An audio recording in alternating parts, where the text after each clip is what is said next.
চ্যানেলে আপনাদের সকলকে স্বাগত। সন্ধ্যায় সুপার প্রাইম টাইম শুরু করছি শর্মিষ্ঠা এবং শুভজিতের সঙ্গে আমি মঞ্জিরা। এই মুহূর্তে নিউজ রুমে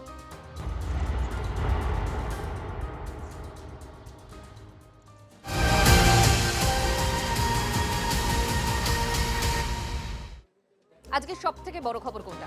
অবশ্যই নেতাজি সুভাষচন্দ্র বসু তার মতো একজন মানুষকে বারবার অপমান করেছেন কে? অনন্ত মহারাজ। আর তাই বঙ্গবিভূষণ যে উপাধি সেটা কেড়ে নিল রাজ্য সরকার। আজকের সব থেকে বড় খবর এটাই, রাজবংশীদের স্বঘোষিত মহারাজের বঙ্গবিভূষণ সম্মান কাড়ল শুভেন্দু অধিকারীর সরকার। এই মুহূর্তে নিউজ রুমে অ্যাসিস্ট্যান্ট এডিটর আমাদের তন্ময় প্রামাণিক আমাদের সঙ্গে রয়েছে। তন্ময়, এই যে শুভেন্দু অধিকারী মুখ্যমন্ত্রী তিনি বলেছিলেন এবং তারপর আজকে আমরা দেখলাম বঙ্গবিভূষণ উপাধি যেটা 6 মাস আগে দেওয়া হয়েছিল সেটা কেড়ে নেওয়া হলো, কতটা প্রয়োজন ছিল এরকম একটা পদক্ষেপ? কারণ তাকে থামানো যাচ্ছিল না। দেখো, মুখ্যমন্ত্রী কালকে সুর বেঁধে দিয়েছিলেন যে কোনো রকম টলারেন্স নয়, একেবারে বলা চলে যে কঠোর ব্যবস্থা নেওয়া হবে রাজ্য সরকার, সেই পদক্ষেপের কথা তিনি ঘোষণা করে দিয়েছিলেন। এবং তারপরে আমরা দেখলাম সাইবার সেলকে নির্দেশ দেওয়া যে যেখানে যেখানে যারা নেতাজি সুভাষচন্দ্র বোসকে অপমানজনক কিছু বলেছেন বা কোনো কিছু পোস্ট করেছেন বা সোশ্যাল মিডিয়ায় কোনো তাদের সক্রিয়তা দেখিয়েছেন তাদেরকে চিহ্নিত করে তদন্ত শুরু করে গ্রেপ্তার করা। পাশাপাশি সে নেতা হন, মন্ত্রী হন, সাংসদ হন, কাউকে রেয়াত নয়, এই ল্যাঙ্গুয়েজ বলার পরই কিন্তু আজকে উত্তর দিনাজপুরে আমরা দেখলাম এক ব্যক্তিকে পুলিশ অ্যারেস্ট করলো। এবং তারপরই সরকার একেবারে ইনফরমেশন ডিপার্টমেন্ট মানে তথ্য সংস্কৃতি বিভাগ থেকে অর্ডার জারি করে জানিয়ে দিল যে বঙ্গবিভূষণ পুরস্কার এই নগেন্দ্র রায়, যিনি নিজেকে অনন্ত মহারাজ এই নামে দাবি করেন, যেটা নিয়ে রাজবংশী সমাজেরই বিশিষ্টজন বিভিন্ন অধ্যাপক, চিকিৎসক তারা প্রশ্ন তুলেছেন কে এই অনন্ত মহারাজ, তাকে এই অনন্ত মহারাজ নামটা কে দিয়েছে, তিনি মহারাজ এই শব্দটা কিভাবে বসালেন, নিজেকে মহারাজ ঘোষণা করে দিয়েছেন, কে রাজবংশী সম্প্রদায়ের ক্ষতি করছেন, তিনি রাজবংশী সম্প্রদায় বাঙালি এই বিভাজন করছেন এই বঙ্গে বাস করে, এই প্রশ্নগুলো কিন্তু রাজবংশী সম্প্রদায় থেকে উঠে আসছে। এবং তারা বলছেন গ্রেপ্তার করা হোক, একাধিক রাজনৈতিক নেতা বলছেন গ্রেপ্তার করা হোক। সরকার বোধহয় কোথাও পদক্ষেপ শুরু করে দিয়েছে এই একজন ব্যক্তি যাকে সমাজে অবদানের জন্য পশ্চিমবঙ্গ সরকার মমতা বন্দ্যোপাধ্যায় যখন মুখ্যমন্ত্রী ছিলেন 21শে ফেব্রুয়ারি 2026 তাকে সামাজিক অবদানের জন্য বঙ্গবিভূষণে তাকে সম্মানিত করা হয়েছিল, সেই সম্মান উইথড্র করলো রাজ্যের তথ্য সংস্কৃতি দপ্তর এবং সেটা অর্ডার দিয়ে জানিয়ে দেওয়া হলো যে তারা ফিরিয়ে নিচ্ছেন। কারণ তাকে যে কারণে সম্মানিত করা হয়েছিল তিনি সেটা ধরে রাখতে পারেননি, তিনি এমন কিছু মন্তব্য করেছেন, এমন কিছু পদক্ষেপ করেছেন, এমন ঘটনা ঘটিয়েছেন যে তাতে সমাজ কলুষিত হয়েছে এবং এই সমাজের ক্ষতি করেছেন তিনি, সেই কারণে তুলে না। তাহলে এবার কি পদক্ষেপ সেটা দিকে সবাই তাকিয়ে আছেন।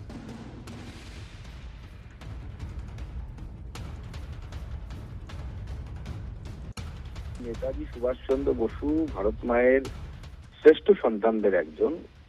কারোরই উচিত না নেতাজির মতো ব্যক্তিত্বকে নিয়ে যিনি দেশের জন্য নিজের সর্বস্ব ত্যাগ করেছিলেন এবং সেরকম একজন ব্যক্তিকে নিয়ে যিনি নিজের মাতৃভূমি পর্যন্ত ত্যাগ করে বাইরে গিয়ে ভারতবর্ষকে স্বাধীন করার জন্য চেষ্টা করেছিলেন, প্রয়ত্ন করেছিলেন। এবং অনেক ইতিহাসবিদই মনে করেন যে তার দ্বারা যে চেষ্টা হয়েছিল আজাদ হিন্দ বাহিনীকে নিয়ে, তার জন্যই ব্রিটিশরা ভারত ত্যাগ করেন। অনেক ঐতিহাসিকের এই ধরনের মতো আমরা বিভিন্ন বইয়ে দেখেছি, বিভিন্ন জায়গায় দেখেছি।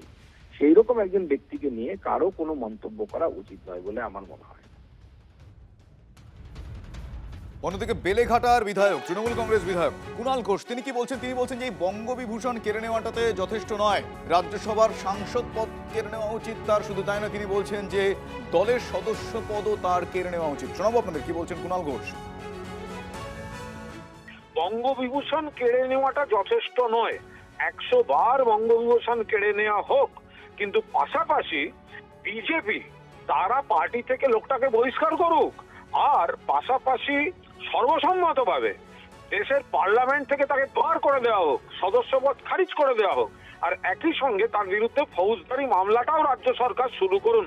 শুধুমাত্র বঙ্গবিভূষণ কাড়ার একটা রাজনৈতিক ন্যারেটিভ তৈরি করার জন্য সেই পদক্ষেপটা যেন না করা হয়, দেশের সংসদ থেকে যেন তাকে বহিষ্কার করার আয়োজন করা হয়।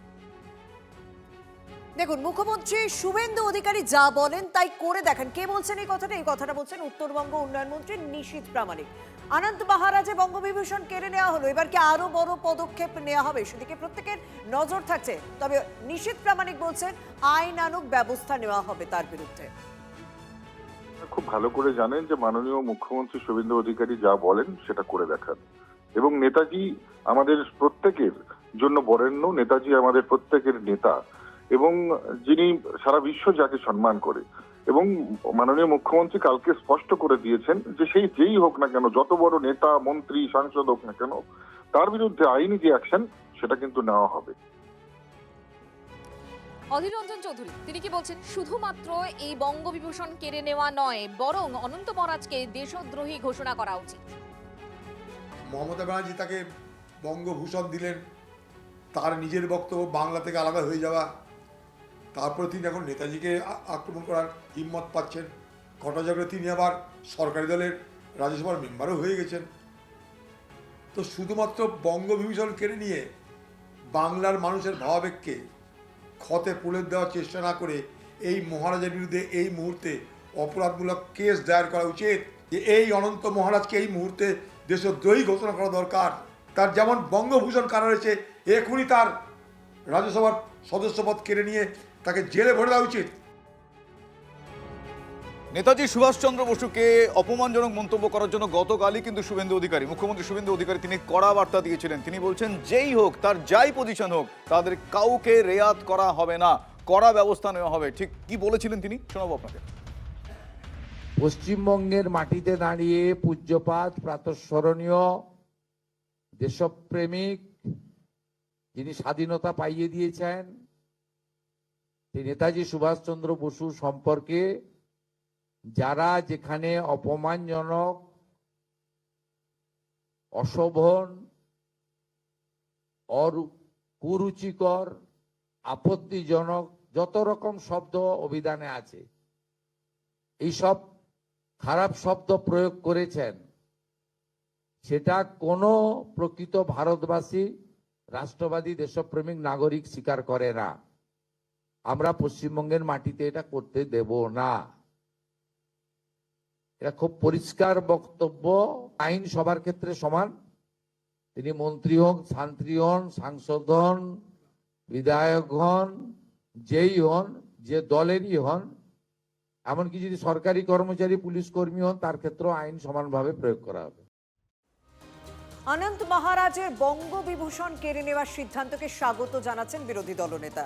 এবং তিনি কি বলছেন, বিরোধী দলনেতা বলছেন যে স্বঘোষিত মহারাজের পাগড়ি খুলে নেওয়া হোক। দাবি দিতব্রত যেভাবে তিনি নেতাজি সুভাষচন্দ্র বসুকে ধারাবাহিকভাবে অপমান করে চলেছেন, মানে তাতে এই যে সিদ্ধান্ত রাজ্য সরকার নিয়েছেন একদম সঠিক সিদ্ধান্ত। মানে তো স্ট্রিপিং অফ অনার। আমি তো আরও খুশি হব কেউ যদি মানে নেতাজির যে চরম অপমান হয়েছে, পাগড়িটা হচ্ছে টেনে খুলে নেয়, পাগড়ির মধ্যে পালক লাগিয়ে চারিদিকে হচ্ছে সংসেজে ঘুরে বেড়ায়, ওই পাগড়িও টেনে খুলে নেওয়া। স্ট্রিপিং অফ দিস অনার, মানে কেন ওনাকে দেওয়া হয়েছিল এটা প্রাক্তন মুখ্যমন্ত্রী ডক্টর মমতা ব্যানার্জি বলতে পারবেন। শুধু সম্মান কেড়ে নেওয়া নয়, ওনার বিরুদ্ধে উনি শুধু নন, যারাই হচ্ছে নেতাজিকে অপমান করছে তাদের বিরুদ্ধে আইনগত ব্যবস্থা হোক। নেতাদের নেতা হচ্ছেন নেতাজি। প্রত্যেক দেশবাসীর একেবারে অন্তরে রয়েছেন তিনি। এবং কংগ্রেস থেকে না তাড়ালে বিজাতি তত্ত্বের বিরোধিতা করতেন নেতাজি। দেশভাগ হতো না দাবি শোভিত ভট্টাচার্যের। বন্দে মাতরমকে খণ্ডিত করার বিরুদ্ধে ছিলেন। নেতাজিকে নিয়ে মানুষের আবেগে আঘাত লাগলে দল চিন্তা ভাবনা করবে, মন্তব্য বিজেপির রাজ্য সভাপতি। নেতাজি সুভাষচন্দ্র বসু প্রত্যেকটি জাতীয়তাবাদী মানুষের অন্তরের অন্তঃস্থলে তার কালোজয়ী সত্তা নিয়ে প্রতিষ্ঠিত। নেতাজি নেতাদের নেতা। নেতাজি সুভাষচন্দ্র বসুকে যদি কংগ্রেস থেকে বিতাড়িত না করা হতো, তাহলে তিনি দাঁড়িয়ে বলতে পারতেন যে আমি দ্বিজাতি তত্ত্বে বিশ্বাস করি না, ভারতবর্ষ এক থাকবে, আমাদের দেশের বিভাজন হতো না। নেতাজি সুভাষচন্দ্র বসু বন্দে মাতরমকে খণ্ডিত করার বিপক্ষে ছিলেন। নেতাজি সুভাষচন্দ্র বসু ভারতবর্ষে উপস্থিত থাকলে এভাবে ক্ষমতার হস্তান্তর হতো না। রাজনৈতিক মতপার্থক্য থাকতে পারে, কিন্তু নেতাজি তার কালোজয়ী সত্তাকে নিয়ে সমস্ত কিছুর উত্তরণ ঘটিয়ে দিয়েছেন। নেতাজি সুভাষচন্দ্র বসুকে নিয়ে মানুষের আবেগ যদি আহত হয়, তার জন্য পার্টি চিন্তা ভাবনা করবে। নেতাজিকে অপমান করে নির্লজ্জতার সব সীমা লঙ্ঘন করে ফেলেছেন এই স্বঘোষিত মহারাজ। তিনি কোন রকম ক্ষমা না চেয়ে পাল্টা আজব যুক্তি খাড়া করছেন। বিজেপির রাজ্যসভার সাংসদ তিনি আজব যুক্তি খাড়া করছেন। কোনো ভুল করেননি, ক্ষমা চাওয়ার প্রশ্ন নেই বলে নিজেই নিজেকে সার্টিফিকেট দিচ্ছেন এই নগেন রায়। প্রয়াত নেহেরু শরৎচন্দ্র বসুকে গ্রেফতারির হাস্যকর দাবি করছেন নগেন্দ্র রায় ওরফে রাজবংশীদের স্বঘোষিত অনন্ত মহারাজ। ল অ্যান্ড অর্ডার সবার জন্য প্রযোজ্য। রাষ্ট্রপতিরও ফাঁসি হয়, প্রধানমন্ত্রীরও ফাঁসি হয়, হ্যাঁ, সবার যদি হয়, এটা আইন সর্বোপরি। আমি বারবার বলছি, আমি এভিডেন্সে কথা বলছি। নেতাজি কি করেছে, এর যে আজাদিন ফোর্স বানাই নাই, এটা বিস্তারিত লেখা আছে। আর ওর ওই কি বলে শরৎচন্দ্র বোস বলেছে, তা যদি গভর্নমেন্টকে অ্যারেস্ট করতে হয়, হ্যাঁ, এনাকে অ্যারেস্ট করুক, আমাকে করবে কেন? উনি তো মারা গেছেন না দাদা, আপনি এখন বলছেন এই জন্য। ঠিক আছে, মারা গেছে, কিন্তু এই ডকুমেন্টস তো আর্কাইভে আছে, আমাদের আর্কাইভে আছে। তো আর্কাইভের মালিককে, আর্কাইভ মালিক এবং ভারতের প্রধানমন্ত্রী, গৃহমন্ত্রী এবং আমার যে ডকুমেন্টস ইয়ে করে তথ্য বিভাগ, তো একে অ্যারেস্ট করুন। গভর্নমেন্টের নোটিশ জানিয়ে দেন, প্রধানমন্ত্রীকে অ্যারেস্ট করুন, কোটে পাঠাক, আমাকেও বলবে কেন? এরা দিয়েছে বলে তো প্রচার হচ্ছে। যদি গভর্নমেন্ট এরকম করে থাকে, এখানে বিস্তারিত লেখা আছে, আমি তো একটা মিথ্যা কথা বলিনি। তো এই যাওয়ার পরে যে জওহরলাল নেহরুকে অ্যারেস্ট করা উচিত, আমাদের গভর্নমেন্ট এখন কী করছে, এটা যাচ করা উচিত। এটা তো কংগ্রেসের স্টেটমেন্ট, কংগ্রেস বলেছে। 9 আগস্ট 1947 আমরা ভারতবর্ষের সঙ্গে এই যুক্ত হয়েছি, লর্ড মাউন্টব্যাটেন আর হিজ হাইনেস মহারাজ জগদীবেন্দ্রনাথ বসু। তখন থেকে আমরা ইন্ডিয়ান, আমরা ডোমিনিয়নের সঙ্গে যুক্ত হয়েছি অ্যাজ পার অ্যাকসেশন। মেডেলে বলা আছে এসে Indian independent medal, Indian independent medal. তো বলেন সত্য কোনটা? এটা গভর্নমেন্ট নোটিফিকেশন, গভর্নমেন্ট বলেছে যে মহারাজা জগদীবেন্দ্রনাথের নেতৃত্বে ভারতবর্ষ স্বাধীন হয়েছে। ভারতবর্ষ স্বাধীন হইতো এমন যদি রেকর্ড আমি পাইতাম, তাহলে নেতাজি কেন আমি ভগবান বলে থেকে মানতাম, ভগবান বলে মানতাম। আমি এটা পাইনি ভাই, যদি না পাই আমি কি করে বলবো? নোটিফিকেশন জারি করতে বলেন নেতাজি সুভাষচন্দ্র দেশ স্বাধীন করেছে, বাস খতম। খতম। ওনার ভূমিকা তো ছিল ব্রিটিশদের বিরুদ্ধে যুদ্ধ করেছেন, যুদ্ধ করেছে, দেশ স্বাধীনতা তো রেকর্ড আছে, বলেন কোথায় রেকর্ড আছে? বলেন তো কোনটা সত্য? দেশটাকে দুইবার আজাদ হয়েছে নাকি? দুইবার যদি আজাদ হয়ে থাকে, উনি কোথায় গেল? আজাদ দেশ উনি কোথায় গেল? বিন্দুমাত্র অনুশোচনা নেই অনন্ত মহারাজের। তার বক্তব্য শুনলেন তো, কোন রকম ক্ষমা চাওয়ার বালাই নেই। কিন্তু নেতাজি বাংলা বাঙালির আবেগ, তার পরিবারের সদস্যদের কাছে আমরা পৌঁছে গিয়েছিলাম। নেতাজির প্রপৌত্র সুগত বসু কি বলেছেন বিগ বলে একবার আপনাদের শোনাবো। নেতাজি এমন একজন বড় মাপের মানুষ, সমগ্র ভারত উপমহাদেশে সকল নাগরিক তাকে শ্রদ্ধার চোখে দেখে। সারা এশিয়ায় স্বীকার করা হয় যে তিনি ইংরেজ, ফ্রেঞ্চ, ডাচ এইসব সাম্রাজ্যবাদ থেকে এশিয়ার মুক্তি এনে দিয়েছিলেন। তাই খুব নিম্ন স্তরের কোনো বিতর্কে আমি যেতে চাই না। আমরা সুগত বসুর বক্তব্য শুনলাম, আরো একজন প্রপৌত্র রয়েছেন, তার বক্তব্য আপনাদেরকে শোনাবো। তিনি বলছেন এইভাবে যে অনন্ত মহারাজ বারবার নেতাজিকে অপমান করে চলেছেন, তিনি কিন্তু একজন দেশদ্রোহী, তাকে বরং অবিলম্বে গ্রেপ্তার করা উচিত। শুনি চন্দ্র বসু কি বলেছেন।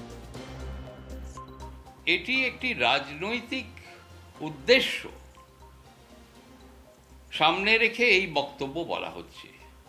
একটি বিচ্ছেদ, সব সম্প্রদায়কে ঐক্যবদ্ধ করেছিলেন নেতাজি, কিন্তু এটাও আমার যেটা ধারণা, কোনো একটি সম্প্রদায়কে আলাদা করা, এক সম্প্রদায় আরেক সম্প্রদায়ের সাথে লড়াই লাগানো, এই একটি উদ্দেশ্য হয়তো রয়েছে। শুভেন্দু অধিকারী তিনি বলেছেন যে হ্যাঁ, এদের পদক্ষেপ নেওয়া উচিত, আইনত ব্যবস্থা নেওয়া উচিত, এনাদের গ্রেফতার করা উচিত।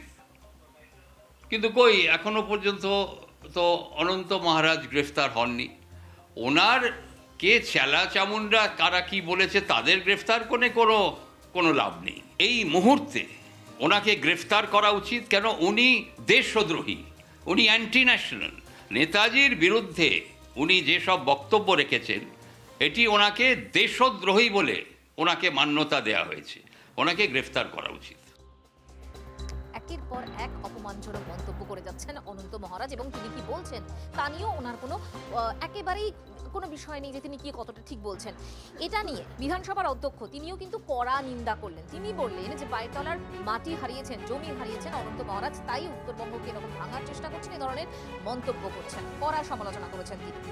উনি যেটা নিজেকে প্রকাশ করতেন সেরকম অবস্থা উনি নেই, তাই ফার্স্টেশন থেকে এটা হচ্ছে, এবং এইটা করার ফলে কি হচ্ছে, এটা ব্যাপক ক্ষতির সম্মুখীন হতে পারে এরকম একটা আমার ধারণা হচ্ছে। কিন্তু সাধারণ মানুষ, রাজবংশী মানুষ যারা আছেন, যে রাজবংশী মানুষের মধ্যে প্রচুর জ্ঞানী গুণী বিদ্যার মানুষ আছেন, তারা এই ব্যাপারটা মেনে নেবে না, কারণ তারাও নেতাজিকে যথেষ্ট শ্রদ্ধা করেন। উনি প্রাসঙ্গিক হওয়ার চেষ্টা করছেন, উনার কোনো পজিশন আজকে নেই বলে আমার মনে হয়, এবং এটা খুব ক্ষতিকারক। এবং আমার সবচেয়ে ভালো লেগেছে যে পশ্চিমবঙ্গের মুখ্যমন্ত্রী তিনি প্রয়োজনীয় পদক্ষেপ নিয়েছেন, এটা সুন্দরভাবে যাতে সমাধান করতে পারেন সেই চেষ্টা করেছেন। বিজেপি তার স্বার্থে মহারাজ বানিয়েছে, এবং এখন দাঁড়িয়ে মমতা ব্যানার্জি তাকে বঙ্গবিভূষণ দিয়েছিলেন, সেটাকে শুধু সরালে হবে না। তাকে শুভেন্দু যেটা প্রশ্ন করলে, শুভেন্দু যেটা বলেছে যারাই অপমান করবে তাদের জেল, তাহলে শুরু হোক, চ্যারিটি বিগিনস অ্যাট হোম। এবার অনন্ত মহারাজের বিরুদ্ধে সরব হয়েছেন রাজবংশীরাও। অনন্ত কিসের মহারাজ, তিনি কিভাবে মহারাজ হয়েছেন, এ প্রশ্ন শিক্ষাবিদও তুলেছেন। উত্তরবঙ্গ বিশ্ববিদ্যালয়ের অধ্যাপক রঞ্জন রায় তিনি প্রশ্ন তুলছেন, রাজবংশী সমাজের মহারাজ নন অনন্ত ওরফে এই নগেন রায়। শিক্ষাবিদ এমনই দাবি করেছেন, নেতাজিকে লাগাতার অপমান করে সম্প্রীতি নষ্ট করছেন এই অনন্ত মহারাজ মানে নগেন রায়। বিজেপির সাংসদের বিরুদ্ধে সরকার কঠোর ব্যবস্থা নিক, এমনটাই দাবি করেছেন অধ্যাপক তথা শিক্ষাবিদ। নেতাজির যা অবদান সেটাকে অনস্বীকার্য, কিন্তু তারপরেও আজকে যেরকমভাবে দু একজন মানুষ এই নেতাজিকে নিয়ে কুৎসা রটাচ্ছে, বাঙালি এবং রাজবংশীর মধ্যে একটা বিদ্বেষও তৈরি করা, এটা বলতে পারেন। এবং শুধু তাই নয়, সম্পূর্ণ রাজবংশী সমাজটাকে প্রশ্নের মুখে দাঁড় করিয়ে দিয়েছে এটা একজন লোকের জন্য, যিনি নিজেকে মহারাজ বলে দাবি করেন। কিসের ভিত্তিতে মহারাজ সেটাও যেমন একটা প্রশ্নবোধক, এবং তিনি আজকে যেভাবে নেতাজিকে নিয়ে কুৎসা রটাচ্ছেন সেটাকে সম্পূর্ণভাবে আমি একজন রাজবংশী সমাজের মানুষ হিসাবে এর প্রতিবাদ তো করছি, এবং এটা কোনো একটা ঘৃণ্য যে চক্রান্ত, এই ধরনের ঘৃণ্য চক্রান্তের সম্পূর্ণ বিরোধিতা করছি আমি।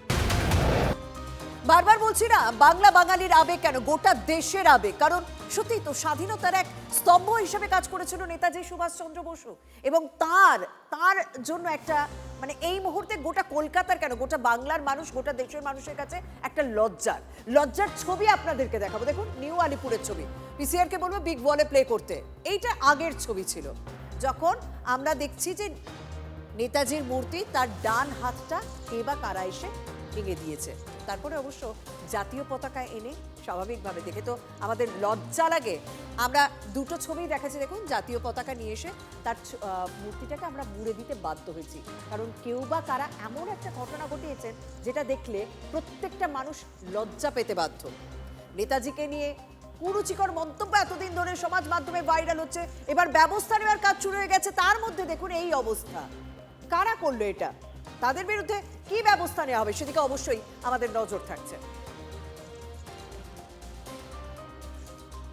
নিয়ালিপুর বটতলার মোড় 81 নম্বর ওয়ার্ডের একেবারে মোড়ের মাথায় নেতাজির একটি বহু পুরনো মূর্তি, সেই মূর্তির হাত কে বা কারা ভেঙে দিয়েছে। স্থানীয় মানুষজনের বক্তব্য, গতকাল রাত্রির পর্যন্ত কিন্তু সেই হাতটা ঠিকই ছিল। আজ সকালবেলায় যখন উঠে দেখবার পরে দেখা যায় যে সেই হাতটা ভেঙে দিয়েছে, এবং ভাঙা অংশটুকুও কিন্তু কেউ বা কারা নিয়ে গেছে। ইতিমধ্যে নিয়ালিপুর থানা এবং বেহালা থানায় অভিযোগ দায়ের হয়েছে, এবং সেই অভিযোগের ভিত্তিতে স্থানীয় যে থানার পুলিশ, সেই পুলিশ কিন্তু তদন্ত করছে। তৃণমূলের দুষ্কৃতি ছাড়া কিছু হতে পারে না, কারণ যেখানে শুভেন্দু অধিকারী মহাশয় কালকের উনি বলেছেন বিধানসভায় দাঁড়িয়ে যে নেতাজির সম্বন্ধে কোনো কটূক্তি করা যাবে না, প্লাস 294টা যে বিধায়ক সেবা কেন্দ্র হয়েছে সেইগুলোকে নেতাজির নামে করতে হবে। যখন উনি দিনের বেলায় বলছেন বিধানসভায়, ঠিক সেই দিন রাত্রিবেলায় এই মূর্তির হাত ভাঙা হলো, এটা তো ষড়যন্ত্র। অর্থাৎ এই ঘটনায় কিন্তু রীতিমতো চাঞ্চল্য ছড়িয়েছে। স্থানীয় থানার পুলিশ তারা কিন্তু খতিয়ে দেখছে সিসি ক্যামেরার ফুটেজ। এই মুহূর্তে কিন্তু নেতাজির সেই মূর্তি কিন্তু সরিয়ে নিয়ে যাওয়ার কাজ চলছে, অর্থাৎ এই মূর্তিটি কিন্তু বদলে দেওয়া হবে। তবে কে বা কারা এই ঘটনা ঘটালো সেই নিয়ে কিন্তু সাধারণ এলাকার মানুষ কিন্তু ক্ষোভে ফুঁসছেন এবং তারা চাইছেন যে বা যারা এই নোংরাতম কাজটি করেছে তাদের যেন দৃষ্টান্তমূলক শাস্তি হয়। ক্যামেরায় কল্যাণের সঙ্গে সৌভিক সরকার, TV9 বাংলা। নেতাজিকে অপমান কোনোভাবেই বরদাস্ত করা হবে না এবং কড়া অ্যাকশনের কথা বলেছেন মুখ্যমন্ত্রী শুভেন্দু অধিকারী এবং সেই মোতাবেক আমরা দেখলাম কিরণ কুমার দাস তাকে আজকে গ্রেফতার করা হলো এবং এখনো পর্যন্ত যেটা খবর তার 3 দিনের পুলিশ হেফাজত হয়েছে। চাকুলিয়া থেকে উত্তর দিনাজপুরের চাকুলিয়া থেকে গ্রেফতার করা হয় এই কিরণ কুমার দাসকে। সোশ্যাল মিডিয়ায় নেতাজি সম্পর্কে কুরুচিকর মন্তব্য করার অভিযোগেই তাকে গ্রেফতার করা হয়েছে। এই মুহূর্তে বিশ্বরূপ আমাদের সঙ্গে রয়েছেন। বিশ্বরূপ, সর্বশেষ কি খবর পাচ্ছি আমরা? দেখো, আমি প্রথমেই জানিয়ে রাখি, তুমি যেটা বলছিলে যে 3 দিনে পুলিশে হেফাজত হয়েছে ওর। দেখো, ধৃত যুবক গত কয়েকদিন ধরে নিজের ফেসবুক অ্যাকাউন্টে নেতাজি সুভাষচন্দ্র বসুকে নিয়ে একাধিক বিতর্কিত ও কুরুচিকর পোস্ট করেছিল। বিষয়টি সাইবার বিভাগের নজরে আসার পর তদন্ত শুরু হয়। তদন্তের ভিত্তিতে বুধবার রাতে ঝাড়বাড়ি এলাকার তার বাড়ি থেকেই অভিযান চালিয়ে পুলিশ তাকে গ্রেপ্তার করে। আজকে ধৃতকে ইসলামপুর মহকুমা আদালতে পেশ করে পুলিশ। তদন্তের স্বার্থে তাকে রিমান্ডের আবেদনও জানানো হয়। সরকারি আইনজীবী সঞ্জয় ভাওয়াল যেটা বলছেন, টোটনশীল নামে এক ব্যক্তির অভিযোগের ভিত্তিতে কিরণ কুমার দাসকে গ্রেপ্তার করা হয়েছে। তিনি আরো বলেন, ধৃত ব্যক্তি ছাড়াও আরো 7 জনের বিরুদ্ধে এই ধরনের অভিযোগ হয়েছে। ধৃতের বিরুদ্ধে ধৃতকে 3 দিনের পুলিশি হেফাজত দেওয়া হয়েছে। স্থানীয় সূত্রে জানা গেছে নেতাজি সুভাষচন্দ্র বসুর বিরুদ্ধে যদি কোনো অবমাননাকর মন্তব্য বা কিছু সোশ্যাল সাইটে থাকে তাহলে তার বিরুদ্ধে কড়া ব্যবস্থা নেওয়া হবে, তাদের বিরুদ্ধে কড়া ব্যবস্থা নেওয়া হবে বলা ভালো। নেতাজি সুভাষচন্দ্র বসুর অপমানে 0 টলারেন্স, মুখ্যমন্ত্রীর নির্দেশের পরেই কড়া পদক্ষেপ পুলিশের। সোশ্যাল মিডিয়ায় নেতাজিকে নিয়ে অবমাননাকর পোস্টের বিরুদ্ধে 6টি FIR দায়ের হয়েছে। সোশ্যাল মিডিয়া থেকে সরানো হয়েছে 87টি অবমাননাকর পোস্ট। উত্তর দিনাজপুর থেকে একজনকে গ্রেফতারও করেছে পুলিশ। নেতাজিকে কালিমালিপ্ত করেছিল কংগ্রেস, কুৎসিত মন্তব্য করে দল থেকে বহিষ্কারও করেছিল। শ্যামাপ্রসাদের উপর আক্রমণ করেছিল ফরওয়ার্ড ব্লকের গুন্ডারা। সচেতনভাবে সবকিছু বলেছি, আমি তা থেকে সরে আসবো না। গুন্ডা মন্তব্য বিতর্কে নিজের অবস্থান স্পষ্ট করে মন্তব্য শ্রমিক ভট্টাচার্যের। কি নেতাজি নিয়ে বক্তব্য রাখছে? কারা নেতাজিকে নিয়ে বক্তব্য রাখছে? তৃণমূল কংগ্রেস জন্ম নিয়েছে কংগ্রেসের গর্ভ থেকে, যারা নেতাজি সুভাষচন্দ্র বসুকে বহিষ্কার করেছিলেন, কমিটি করতে দেন, নেতাজি সুভাষচন্দ্র বসুকে কালিমালিপ্ত করেছিলেন, নেতাজি সুভাষচন্দ্র বসু সম্পর্কে কুৎসিত মন্তব্য করেছিলেন। নেতাজি নেতাদের নেতা। শ্যামাপ্রসাদ মুখার্জির ওপরে আক্রমণ করেছিল ফরওয়ার্ড ব্লকের গুন্ডা। আমি নেতাজির নাম কোথাও বলিনি। কলকাতা কর্পোরেশনের ভেতরে কি হয়েছিল, নেতাজির সঙ্গে শ্যামাপ্রসাদ মুখোপাধ্যায়ের যে কথোপকথন, সেটা শ্যামাপ্রসাদ মুখার্জি তার ডায়েরিতে লিখে গেছে। আমি যা কিছু বলেছি সচেতনভাবে বলেছি, আমি সেখান থেকে সরে আসবো। শ্যামাপ্রসাদ মুখার্জিকে রক্ত। এদিকে দেশভাগের যন্ত্রণা, পাশাপাশি উদ্বাস্তু মানুষের সংগ্রাম এবং আত্মত্যাগের স্মৃতিকে আগামী প্রজন্মের কাছে তুলে ধরতে শিয়ালদা স্টেশন চত্বরে তৈরি হতে চলেছে পার্টিশন মেমোরিয়াল স্ট্যাচু। আগামীকাল তার ভূমি পুজো হবে। কেন্দ্রীয় সংস্কৃতি মন্ত্রক এবং IGNC এর উদ্যোগে হবে অনুষ্ঠান। কিন্তু শিয়ালদাকে কেন বেছে নেওয়া হলো, সায়ন্ত? দেখো শুভজিৎ, এটা অত্যন্ত গুরুত্বপূর্ণ পদক্ষেপ। যেখানে দেখা গিয়েছিল দেশভাগের যন্ত্রণা নিয়ে এখন পূর্ববঙ্গ থেকে বহু মানুষ যারা উদ্বাস্তু তারা কিন্তু চলে এসেছিলেন এবং তারা ট্রেন ধরে এই শিয়ালদা স্টেশনে এসে নেমেছিলেন এবং সেই বিষয়টিকে শ্রদ্ধা জানাতে, পূর্ববঙ্গের মানুষকে শ্রদ্ধা জানাতে সেই পার্টিশন যে মূর্তি সেটা স্থাপন হতে চলেছে এবং তার ভিত্তিপ্রস্তর পুজো আগামীকাল। এবং যেটা জানা যাচ্ছে মূল প্রবেশদ্বারে এই মূর্তিটি স্থাপিত হবে এবং কেন্দ্র এবং রাজ্যের মন্ত্রী উপস্থিত থাকবেন। মূলত দেশভাগের যন্ত্রণা নিয়ে যারা চলে এসেছিলেন এই সঙ্গে তাদের কথা মাথায় রেখে তাদের শ্রদ্ধা জানাতেই এবার প্রথম পশ্চিমবঙ্গে এই ধরনের মূর্তি চলেছে এবং স্থাপন হবে তার শিয়ালদা স্টেশনে।